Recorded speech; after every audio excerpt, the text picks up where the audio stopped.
सारे भाई कलमा पढ़ ले, ला इलाहा इल्लल्लाह मुहम्मदुर रसूलुल्लाह।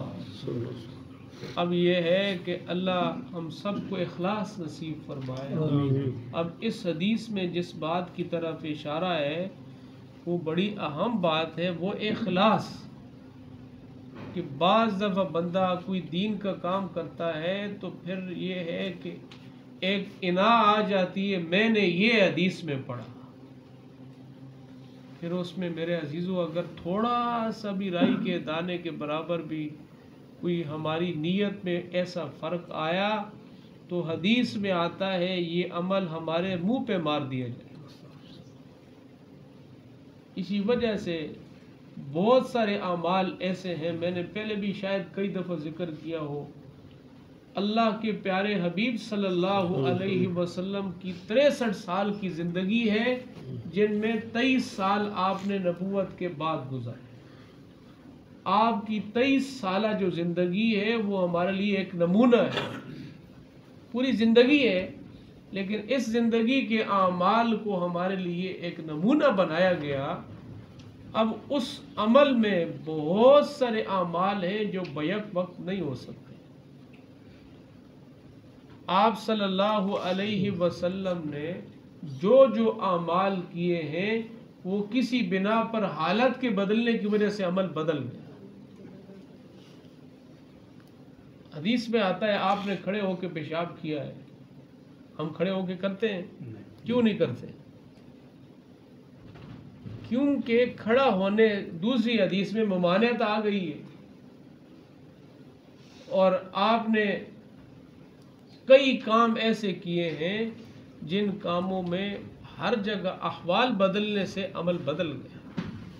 तो ऐसे ही मेरे अजीज़ों बंदा ऐसी इना में लग जाता है, बंदा कहता है हमने तो हदीस में पढ़ा है, हदीस बहुत सारी है, बैक वक्त हर हदीस पे अमल करना ये बहुत मुश्किल है।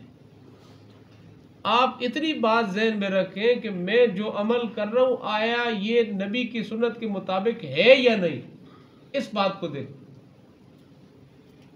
अगर हम इस बात को देखेंगे हदीस में तो वो भी आता है, हदीस में तो बहुत कुछ आता है, फिर ऐसा करने से हम करेंगे काम नेकी का, लेकिन शायबा इसमें यह है कि हम गुस्ताखी कर जाएंगे अपने प्यारे नबी की, फिर पता नहीं चलेगा और ऐसा हो रहा नहीं हो रहा।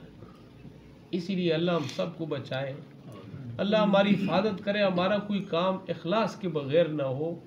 इखलास की निशानी ये है कि बंदा बस अपने अमल को नबी की हदीस के साथ मिलाए, जो मैं कर रहा हूँ ये हदीस में आया है कि नहीं।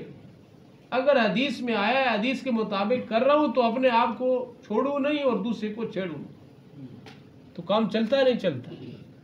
कि अगर मेरा अमल, आपका अमल कुरान हदीस से मिल रहा है तो फिर मैं इस अमल को मजबूती से पकड़ लूँ और दूसरा जो कर रहा है करता रहा है, मुझे उससे बात नहीं। तो इसी बात पे सारे झगड़े ख़त्म होते हैं। तो कलमा कितना अजीम अमल है, लेकिन अगर इसमें भी इखलास है तो आप अलैहिस्सलाम ने शर्त लगाई है, यक़ूलु ला इलाहा इल्लल्लाहु यब्तगी बिज़ालिका वजहल्लाह, कि कलमा उस दिन जहन्नम से बचाएगा जब इस कलमे के पढ़ने का मकसद क्या होगा, अल्लाह की रज़ा। यब्तगी के अल्फाज हैं, यब्तगी बिज़ालिका वजहल्लाह, अल्लाह की रज़ा के लिए।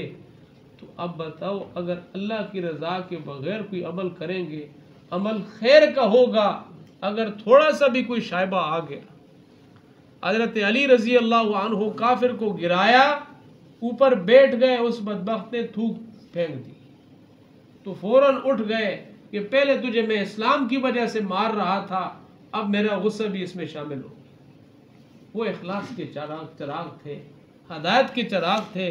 तो इसीलिए बार बार हम अपने आमाल की इस्लाह करते रहें और अपनी नीयत को साफ करते रहें। कहीं ऐसा ना हो कि अगर थोड़ा सा भी शायबा आ गया तो अल्लाह की कसम मेरा और आपका अमल कितना ही बड़ा क्यों ना हो, हमारे मुंह पे मार दिया जाएगा। अल्लाह कहेंगे जिनके लिए किया था उनसे ले लो,